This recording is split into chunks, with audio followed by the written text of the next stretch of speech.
National highway 48 પર મોટી દુર્ઘટના ટળી. નશામાં ધૂત ટેન્કર ચાલકે લક્ઝરી બસને અડફેટે લીધી.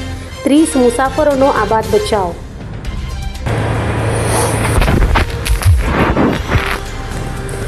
Mumbai Ahmedabad national highway number 48 પર ડમ્પર નંબર ZJ02ZZ3681 ખાનગી લક્ઝરી બસને અડફેટે લેતા ગમખ્વાર અકસ્માત સર્જાયો હતો.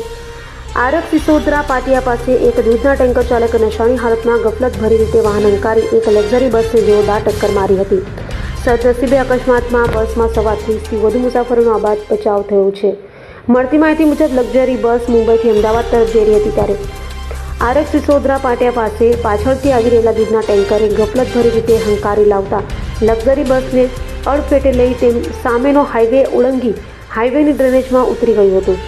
પ્રત્યક્ષદર્શીઓના જણાવ્યા અનુસાર ટેન્કર ચાલક નશામાં ધૂત હતો અને સ્ટેરિંગ પરથી કાબુ ગુમાવતા આ અકસ્માત સર્જાયો હતો. અકસ્માત એટલો જોરદાર હતો કે લક્ઝરી બસમાં સવાર મુસાફરોમાં ચીસાચીસ મચી ગઈ હતી. જોકે મોટી જાનહાનિ ટળી હતી અને તમામ મુસાફરો સુરક્ષિત હોવાનું જાણવા મળ્યું છે. અકસ્માતને પગલે હાઈવે પર ટ્રાફિક જામના દ્રશ્યો સર્જાયા હતા. ઘટનાની જાણ થતાં વેસ્મા આઉટપોસ્ટના પોલીસ જવાનો ઘટના સ્થળે પહોંચી ટેન્કર ચાલકને પકડી વધુ તપાસ હાથ ધરી હતી.